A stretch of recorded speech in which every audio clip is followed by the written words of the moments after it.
Hi everyone, आज की इस वीडियो में हम बहुत ही शानदार हायरिंग लेकर आए हैं जो कि है स्टेट बैंक ऑफ इंडिया की तरफ से। और ये कोई आपके बैंक का पीओ या फिर क्लर्क का हायरिंग नहीं है। ये हायरिंग आ रही है central recruitment and promotion department corporate centre Mumbai से, यानी कि ये आईटी की रिक्वायरमेंट, आईटी का हायरिंग है, आईटी की रिक्वायरमेंट है। ठीक है, तो आप बीई, बीटेक, एमई, एमटेक या फिर एमसीए कुछ भी कर रहे हैं, एमएससी भी कर रहे हैं, तो पर भी ये हायरिंग आपके लिए है। बहुत ही शानदार हायरिंग आई है आपके स्टेट बैंक ऑफ इंडिया की तरफ से। तो इस हायरिंग के बारे में आगे देखते हैं। तो इसमें आपको जो है टोटल जो 1497 सीट की हायरिंग है, तो बहुत ही ज़्यादा पोस्ट हैं। तो ये देख सकते हैं कि इतने सारे पोस्ट हैं, और इसमें जो भी आप एसटी, एससी, ओबीसी, जर्नल कहीं से भी बिलोंग करते हैं, उसके लिए यहाँ पर जो है मैट्रिक्स दिया गया है। तो ये हायर कर रहे हैं डिप्टी मैनेजर के लिए, जो कि आपका प्रोजेक्ट मैनेजमेंट के लिए होगा। यह हायर कर रहे हैं डिप्टी मैनेजर आपका, जो कि क्लाउड ऑपरेशंस के लिए होगा, डिप्टी मैनेजर नेटवर्किंग के लिए होगा, डिप्टी मैनेजर सिस्टम के लिए होगा। और ये हायर कर रहे हैं असिस्टेंट मैनेजर। तो ये जो असिस्टेंट मैनेजर है, ये असिस्टेंट मैनेजर जो है फ्रेशर्स के लिए है। और ये जितने डिप्टी मैनेजर्स हैं, ये डिप्टी मैनेजर्स आपके एक्सपीरियंस के लिए हैं। तो यदि आपका एक्सपीरियंस है, आप ऑलरेडी किसी कंपनी में काम कर रहे हैं, 3 4 8 साल का एक्सपीरियंस है, तो पर भी आप अप्लाई कर सकते हैं। यदि आप फ्रेशर है, कुछ भी एक्सपीरियंस नहीं है, तो भी आप अप्लाई कर सकते हैं, यानी कि ये सबके लिए है। तो आप जो है 2022 में पास आउट हैं, 2021 में हैं, 2020 में हैं, या फिर 2024 में पास आउट है, तो पर भी आप अप्लाई कर सकते हैं। तो 2025 वाले नहीं कर सकते। ठीक है, तो 0 से लेकर 4 ईयर तक के एक्सपीरियंस वाले बच्चे इसमें अप्लाई कर सकते हैं। और ये आप सीट मैट्रिक्स है, तो हम एज्यूम कर सकते हैं कि अराउंड 1500 सीट है। तो 1500 सीट है और ये आईटी डोमेन में है, तो एक बहुत ही अच्छा अपॉर्चुनिटी है जो कि आ रही है एसबीआई की तरफ से। अब हम नीचे आ जाएँगे, तो नीचे आप देख सकते हैं कि फर्स्ट है आपका डिप्टी मैनेजर सिस्टम के लिए। ठीक है, तो डिप्टी मैनेजर ये है आपका प्रोजेक्ट मैनेजमेंट के लिए। तो इसका जो क्वालिफिकेशन है वो है आपका बीई बीटेक होना चाहिए सीएस में। आपका सीएस और आईटी ही चाहिए इनको। आपका सीएस सिविल वगैरह नहीं चलेगा, आपका इलेक्ट्रॉनिक्स है वो सब चल जाएगा। एमसीए चाहिए, या फिर एमटेक होना चाहिए, या फिर एमएससी होना चाहिए, वो भी सीएस में, और रिकॉग्नाइज्ड यूनिवर्सिटी यानी कि कोई भी कॉलेज से हो आपका चलेगा। अगर आपके पास ये सारे सर्टिफिकेशन हैं, तो बहुत ही अच्छी बात है। ठीक है, नहीं है तो भी चलेगा। वर्क एक्सपीरियंस देखिए, जहाँ भी आपको ये डिप्टी दिख जाएगा, डिप्टी मैनेजर दिख जाएगा, तो डिप्टी मैनेजर में आपको वर्क एक्सपीरियंस देना पड़ेगा। आपको 4 ईयर का एक्सपीरियंस होना चाहिए, और जो है आपको एक्सपीरियंस होना चाहिए इन सारे टेक्नोलॉजी में, लाइक आपका जावा, एपीआई बनाना, हाइबरनेट, स्प्रिंग बूट, ये सब चीज़ें आनी चाहिए। ठीक है, और आपका रेस्ट एपीआई, ये स्पीड डॉट नेट, ये सब चीज़ें जो है आनी चाहिए। तो पूरा कोडिंग का हायरिंग है, ये कोई नॉर्मल आपका बैंक क्लर्क का वगैरह का हायरिंग नहीं है। और ये इन्होंने प्रिफर्ड स्किल दे रखा है, तो माई स्क्वेल, स्प्रिंग बूट, ये सब चीज़ें भी इन्होंने मेंशन की है।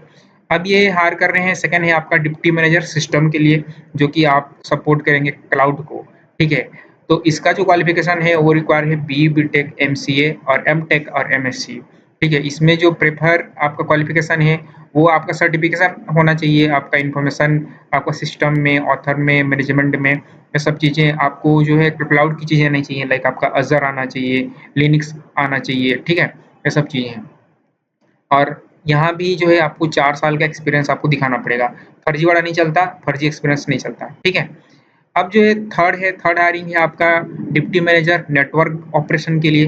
तो ये भी जो है आपका बी बीटेक, एमई, एमटेक के लिए है। यहाँ पर इन्होंने एमसीए मेंशन नहीं किया है, तो एमसीए मेंशन नहीं किया है, तो मे बी इसमें एमसीए वाला एलिजिबल नहीं है और एमएससी वाला एलिजिबल नहीं है। और इन्होंने प्रेफर क्वालिफिकेशन भी दिया है, एक्सपीरियंस 4 साल का चाहिए। ठीक है, जो सबसे इम्पोर्टेंट है मैं आपको नीचे करके दिखाता हूँ, जो फ्रेशर्स के लिए है, ये सब तो डिप्टी मैनेजर के हैं। जो फ्रेशर के लिए है वो है आपका assistant manager system.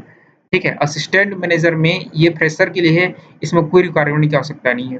Be BTech है, चाहे एमसीए है, एमटेक है, तो आप इसमें अप्लाई कर सकते हैं।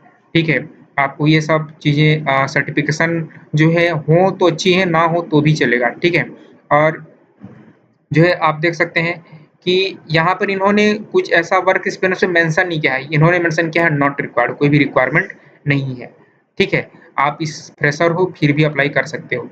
अब इसके टेस्ट पैटर्न की बात करेंगे, तो यहाँ पर जो है इनका जो पे स्केल है वो अप टू 1 लाख तक जाता है। फ्रेशर्स के लिए मैं बात कर रहा हूँ, अप टू 1 लाख तक जाता है फ्रेशर के लिए पे। एक्सपीरियंस के लिए तो 2 ढाई लाख तक भी जाता है। इनका जो है पे स्केल होता है ग्रेड 1, ग्रेड 2, वैसे पे स्केल होता है। ठीक है, यहाँ पर हम टेस्ट की बात करें कि टेस्ट कैसा रहेगा, तो टेस्ट जो है पहले जो होगा आपका एक ऑनलाइन टेस्ट होगा, ऑनलाइन टेस्ट क्लियर करने के बाद जो है आपको इंटरव्यू का मौका मिलेगा। तो ऑनलाइन टेस्ट में जर्नल एप्टीट्यूड रहेगा और जर्नल एप्टीट्यूड में आपका रीजनिंग रहेगा, क्वांट रहेगा, इंग्लिश रहेगा और ये सब में 15-15 क्वेश्चन रहेंगे, इंग्लिश में 20 क्वेश्चन रहेगा, इसमें 45 मिनट रहेगा। और प्रोफेशनल नॉलेज यानी कि आपका जर्नल आईटी नॉलेज होगा। जर्नल आईटी में आपको डीबीएमएस, एसक्यूएल ये सब चीज़ें पूछेंगे। आपका ऑपरेटिंग सिस्टम, कंप्यूटर नेटवर्क, ये 60 क्वेश्चन रहेंगे, 100 नंबर के रहेंगे, 75 मिनट का रहेगा। ठीक है?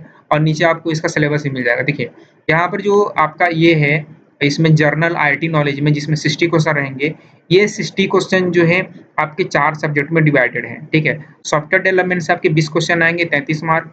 आपका इंफ्रा सपोर्ट से 20 क्वेश्चन आएँगे, 33 मार्क्स। नेटवर्किंग से 10 क्वेश्चन आएँगे, 17 मार्क्स। आपका क्लाउड ऑपरेशन से 10 क्वेश्चन आएँगे, 17 मार्क्स और टोटल जो है 60 क्वेश्चन और 100 मार्क्स और 75 मिनट। तो इन्होंने सॉफ्टवेयर डेवलपमेंट में सिलेबस दे रखा है, आपको डेटा स्ट्रक्चर पढ़ना है, ओप्स पढ़ना है, ठीक है? सॉफ्टवेयर इंजीनियरिंग पढ़नी है कि लाइफ साइकिल क्या होता है, सॉलिड प्रिंसिपल क्या होते हैं, डेटाबेस मैनेजमेंट सिस्टम बनना है, ईआर डायग्राम क्या होता है, एसिड प्रॉपर्टी क्या होती है, कीज़ क्या होते हैं प्राइमरी की, फॉरेन की, ठीक है? और जो है बेसिक आपको इंफ्रा भी आना चाहिए।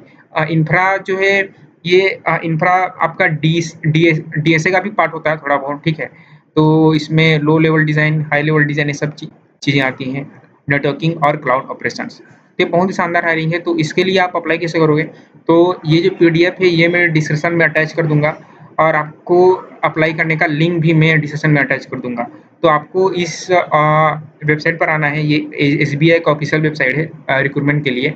तो यहाँ पर क्लिक हियर पर करना है, click here for new registration और यहाँ पर click here for new registration करने के बाद आपको अपना पूरा डिटेल डालना है, नेम, ईमेल, पासवर्ड सब सही डालिएगा, ठीक है? और आपको पेमेंट करना है तो ये ज़्यादा चार्जेस नहीं है, शॉर्ट मतलब कि बहुत ही मिनिमम चार्जेस हैं। तो आप इसमें अप्लाई करें, ठीक है?